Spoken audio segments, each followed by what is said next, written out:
Lorsqu'on analyse la question de l'unité nationale, la première chose qui vient à l'esprit, c'est la montée des discours haineux, et c'est l'exacerbation du tribalisme, et certains fixent le curseur à 2018, comme début, n'est-ce pas, de cette fissuration de l'unité nationale, des replis identitaires, du tribalisme, entre autres. Est-ce que c'est votre avis? Non, 2018, le tribalisme avait atteint déjà sa maturité en 2018. Et la réalité des choses s'est installée dans le triangle national dès le début. Dès le début.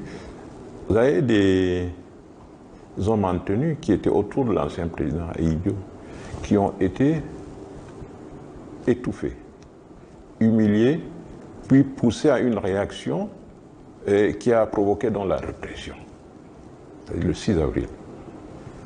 Et à partir de ce moment-là, on a donc trouvé le bouc émissaire. Il y avait un bouc émissaire. Et il y avait donc un habillage tribal, très vite, autour du président, sur les cibles. Ça ressemblait à un groupe de personnes appartenant à une même communauté tribale face à une autre catégorie de personnes qui appartient également à un autre groupe tribal.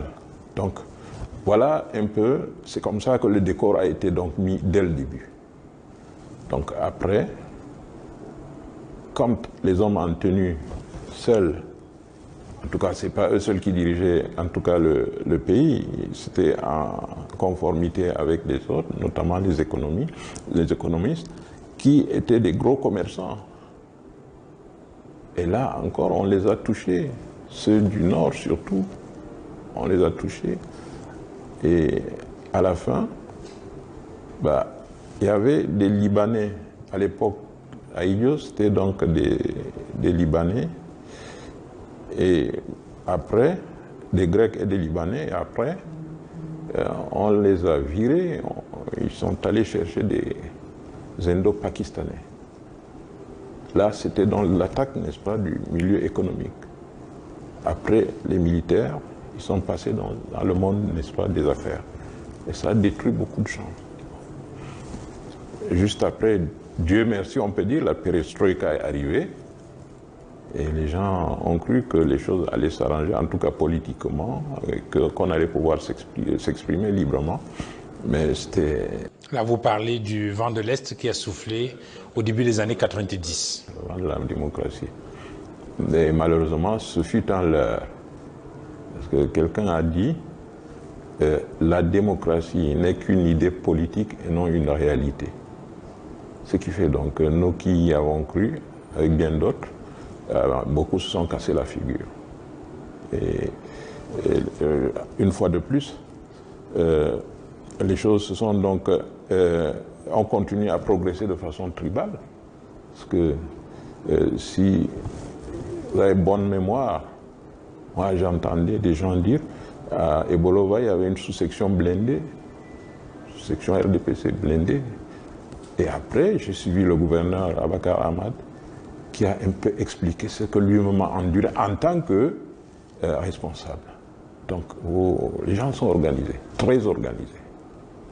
Bon, alors, maintenant, votre question, chacun la voit, n'est-ce pas, de sa fenêtre. Hein. La préoccupation, c'est surtout celle de savoir comment est-ce que cette mécanique s'est mise en place, ou du moins, quelles sont les responsabilités. Est-ce que, pour vous, c'est le président de la République du Cameroun, successeur de Amadou Ahidjo, qui a eu du mal à mettre en place un système permettant effectivement de consolider cette unité nationale, ou bien ce sont les Camerounais qui, pour protéger leurs intérêts égoïstes, ont bazardé, ont torpillé le projet de construction nationale? Chacun cherchait à trouver son compte. Le président qui s'était dévêtu des principes ahidjoïstes devait quand même trouver du bois pour se réchauffer. Et il n'est pas allé très loin, il a pioché dans la tribu. Et eux également, comme je le disais, se disaient, bon, c'était leur heure. Maintenant, c'est à eux d'être là dans la mangeoire. Et puis, après, vous avez d'autres qui viennent aussi tirer les marrons du feu. Parce que c'est des concitoyens, c'est des Camerounais, ils ne vont pas aller chercher à manger ailleurs.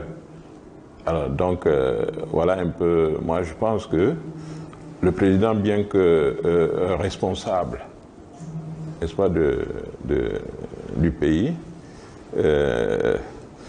a laissé beaucoup plus faire aussi. C'est-à-dire qu'il se met derrière les rideaux, ni vu ni connu, mais avec une notion que ceux la connaissent. Ils ont agi tel qu'ils le voulaient. Aujourd'hui, les conséquences, nous en sommes aux conséquences maintenant. Quand vous évoquez ces situations-là, moi je suis même un peu... J'essaie d'oublier ça parce que les conséquences sont donc tellement graves que je trouve assez luxueux d'ailleurs de revenir à ces époques-là. Maintenant, on a face à nous des problèmes de survie. Et c'est de ça, moi, je pense qu'il faudrait qu'on s'occupe, quoi.